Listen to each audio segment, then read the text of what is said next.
अगस्त महीने में 8 consecutive IPO के नेगेटिव रिटर्न देने के बाद मार्केट में आ गया है एक और आईपीओ। क्या ये कंपनी देगी नेगेटिव रिटर्न या फिर निवेशकों को इस बार मिल पाएगा पॉजिटिव रिटर्न? इस वीडियो में हम बात करने वाले हैं विजया डायग्नोस्टिक के बारे में, आपके अपना चैनल मार्केट सारथी के साथ।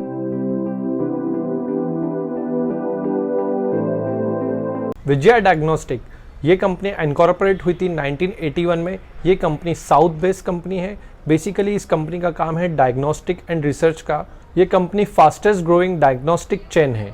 ये कंपनी प्रोवाइड करती है one stop solution for pathology services and radiology services. अगर हम पैथोलॉजी सर्विसेज की बात करें तो अराउंड 740 टेस्ट कंपनी ये रूटीन टेस्ट करती है। वहीं अगर हम एडवांस टेस्ट की बात करें तो 800 से प्लस इसके एडवांस टेस्ट अवेलेबल हैं। और अगर हम रेडियोलॉजी टेस्ट की बात करें तो ये कंपनी 220 से ज़्यादा बेसिक टेस्ट प्रोवाइड करती है। वहीं 320 से ज़्यादा इसके एडवांस रेडियोलॉजिकल टेस्ट अवेलेबल हैं।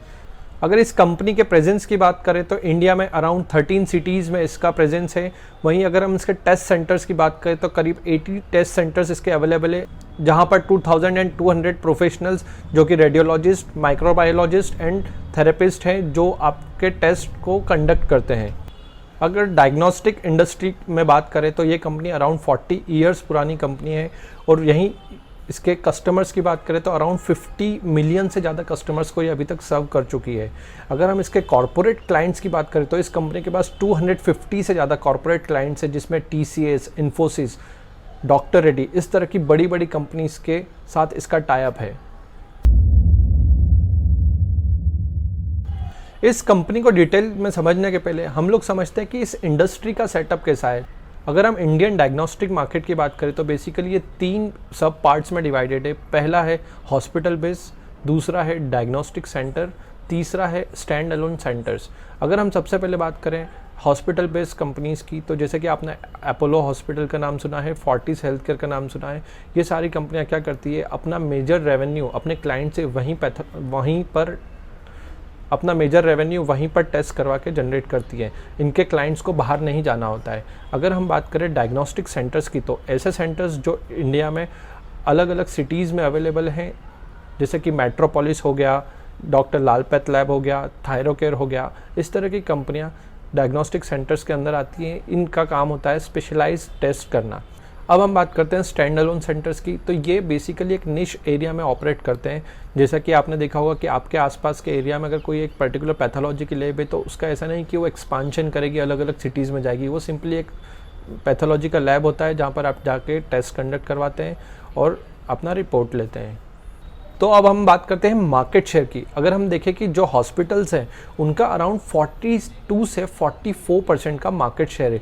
वहीं अगर हम उसके अलावा जो 56 to 58% का मार्केट शेयर है वो ये डायग्नोस्टिक सेंटर्स, आपके स्टैंड अलोन सेंटर्स कवर करते हैं। अगर हम बात करें इंडिया की तो ये अराउंड 280 बिलियन रुपीज़ का मार्केट था 2017 में, जो कि ग्रो होकर 400 to 415 बिलियन रुपीज़ तक पहुँच गया 2021 तक। और इसी CAGR ग्रोथ 12 to 13% की बात करें तो ये 2023 तक प्रोजेक्ट, तो ये मार्केट अराउंड 550 बिलियन रुपीस से 560 बिलियन रुपीस तक हो जाएगा। अब यहाँ पर बात करते हैं, जैसा कि मैंने आपको वीडियो में बताया था कि ये कंपनी का साउथर्न इंडिया में सबसे ज़्यादा प्रेजेंस है। तो साउथर्न इंडिया के मेजर प्लेयर्स हैं विजया, दूसरा है मेट्रोपोलिस, तीसरा है SRL, चौथा है थायरोकेयर। अब अगर हम इसके परसेंटेज ऑफ रेवेन्यू की बात करें तो इस कंपनी का साउथर्न रीजन से रेवेन्यू आता है 97%, जो इस कंपनी का स्ट्रेंथ भी है और वीकनेस भी। अगर इस इंडस्ट्री के ग्रोथ ड्राइवर्स की अगर मैं बात करूं तो आप देखेंगे कि विद टाइम इंडिया में हेल्थ को लेकर अवेयरनेस बढ़ गया है। आज हम लोग हेल्थ इंश्योरेंस पर पैसा ज़्यादा खर्च कर रहे हैं। तो अगर हम हमारा हेल्थ इंश्योरेंस पर पैसा ज़्यादा खर्च करते हैं तो अगर आज छोटी से छोटी बीमारी आती है तो हम लोग क्या करते हैं, हम लोग अप्रोच करते हैं, सीधे किसी डॉक्टर से कंसल्ट करते हैं। और अगर डॉक्टर ने किसी टेस्ट को प्रिस्क्राइब किया है तो हम लोग जाकर उस टेस्ट को करवा लेते हैं, क्योंकि वो मेडिक्लेम के थ्रू हमें कवरेज मिल जाता है। तो अगर हम बात करें इस पर्टिकुलर सेक्टर के बारे में तो इसे rising income level plus health policies, government की हेल्थ पॉलिसीज़, आपका हेल्थ इंश्योरेंस, ये सारे पॉजिटिव बूस्ट है जो इस सेक्टर की ग्रोथ के लिए बहुत इंपॉर्टेंट है। इस इंडस्ट्री की सबसे बड़ी प्रॉब्लम जो है वो है स्किल्ड मैन पावर का ना होना प्लस इंटेंस कंपटीशन। अगर आप देखेंगे तो आपका जो आसपास स्टैंड अलोन बिजनेस शॉप्स होती है या स्टैंड अलोन पैथोलॉजीज होती है, वो इन कंपनीज़ के साथ में सबसे ज़्यादा कॉम्पीट करती है, क्योंकि वो अपना रेट भी कम करती है, क्योंकि उन्हें कॉम्पिटिटिव एडवांटेज मिलता है कि उनका कॉस्टिंग पर्टिकुलरली कम होता है। प्लस अगर कोई भी लेबोरेटरी को सेटअप करना पड़ता है, किसी भी पैथोलॉजी को सेटअप करना पड़ता है, तो उसका इन्वेस्टमेंट कॉस्ट बहुत ज़्यादा होता है, और नई नई बीमारियां आ जाती है तो उसके टेस्टिंग के लिए उन्हें नए नए इक्विपमेंट की ज़रूरत हमेशा पड़ती है। जैसे अभी कोविड आया तो उसके लिए PCR टेस्ट होगा, तो वो टेस्ट किट के लिए किस तरह से सेटअप करना है, वो सारी चीज़ें उसमें उनको कवर करना पड़ती है। जैसा कि आप लोगों ने देखा था जब कोविड आया था तो हर कंपनी अपने मनमाने दाम चार्ज कर रही थी उसके टेस्ट के लिए, लेकिन जैसे गवर्नमेंट ने इंटरवेन किया तो गवर्नमेंट ने कहा कि आप इस टेस्ट को 2000 में ही कंडक्ट कीजिए, 3000 में ही कंडक्ट कीजिए, तो गवर्नमेंट ने इसमें प्राइसिंग फिक्स कर दिया। तो कहीं कहीं जहाँ पर इनका इन्वेस्टमेंट बहुत ज़्यादा है प्लस प्राइसिंग पावर इनके पास नहीं है, तो ये एक बहुत बड़ा थ्रेट बन जाता है इस इंडस्ट्री में। अगर हम बात करें इन कंपनी के मार्केट साइज प्लस इनके होने वाले रेवेन्यू की, तो हम देखेंगे कि हॉस्पिटल मार्केट जिसका वैल्यूएशन अराउंड 440 बिलियन रुपीज़ है, जो कि ग्रो होने वाला है अराउंड 17 to 18% CAGR से इन आने वाले 5 सालों में। अगर हम फार्मास्यूटिकल इंडस्ट्री की बात करें तो डोमेस्टिक फॉर्मुलेशन का जो साइज है वो अराउंड 1420 बिलियन रुपीज़ है, जो कि अराउंड 11 से 12% की ग्रोथ आने वाले 5 सालों में दिखाने वाला है। अगर हम डायग्नोस्टिक इंडस्ट्री की बात करें तो ये भी अराउंड 710 to 730 बिलियन रुपीज़ का है, और वो ग्रोथ करेगा 14 to 16% CAGR के लिए आने वाले 3-4 सालों में। अगर हम हेल्थ केयर इंश्योरेंस की बात करें, क्योंकि हेल्थ केयर इंश्योरेंस ही सबसे ज़्यादा इन कंपनियों के लिए बूस्ट का काम करता है। अगर लोगों के हेल्थ इंश्योरेंस ज़्यादा होते हैं तो लोग इजीली जाके टेस्ट करवाते हैं, क्योंकि उनको पता है कि वहाँ से जो पैसा आना है वो इजीली रिकवर हो जाएगा। तो हम अगर हेल्थ केयर इंश्योरेंस की बात करें तो ये इनका प्रीमियम का मार्केट अराउंड 583 बिलियन रुपीज़ है 2021 के एंड तक, जो अराउंड 18 to 19% का ग्रोथ दिखाने की उम्मीद है आने वाले 5 सालों में।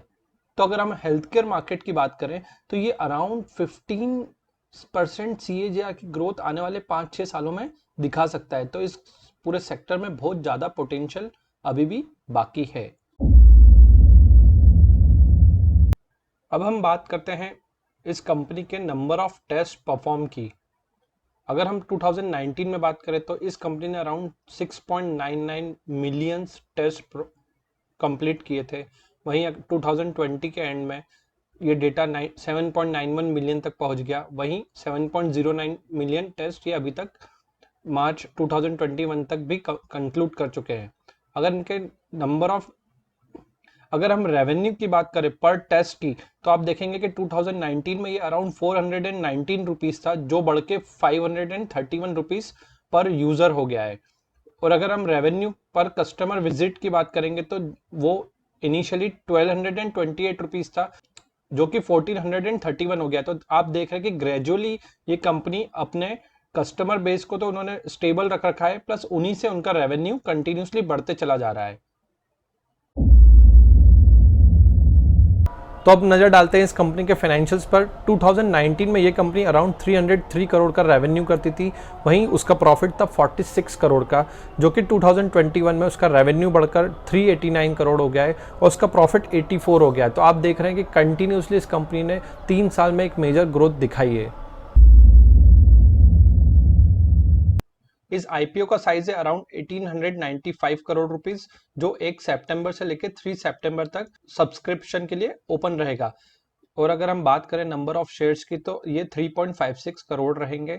अगर हम प्राइस बैंड की बात करें तो 522 इसका लोअर बैंड रखा गया है और 531 का अपर बैंड रखा गया है। अगर हम लिस्टिंग की बात करें तो ये NSE प्लस BSE दोनों जगह लिस्ट होने वाला है। अगर हम रिटेल पोर्शन की बात करें तो रिटेल पोर्शन अराउंड 35% रहने वाला है। ये IPO सब्सक्रिप्शन के लिए 1 सितंबर को ओपन होगा, जिसकी लास्ट डेट 3 सितंबर 2021 है। अगर आप इसी कंपनी के एम्प्लॉय हैं तो कंपनी आपको 52 रुपीज़ पर शेयर का डिस्काउंट दे रही है। तो ये था विजया डायग्नोस्टिक का IPO के बारे में पूरा डिटेल एनालिसिस। तो दोस्तों, आपको ये वीडियो अगर पसंद आया तो इसे लाइक करें, शेयर करें, सब्सक्राइब करें आपके अपने चैनल मार्केट सारथी को।